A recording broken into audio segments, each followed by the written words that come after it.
Taas ko siya guys. Ito itong isa ito guys. Itong isa guys. There na po guys. Nako karoon ng palaya guys. Kuning sagulan og itlog sa itik. Nya.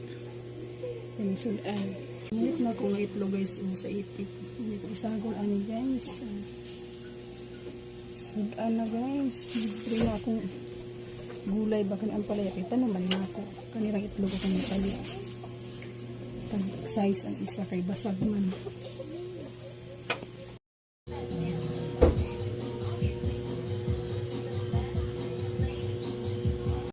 Tayo guys, oh.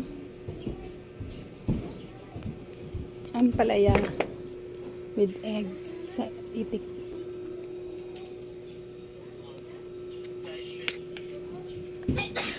Kain tayo.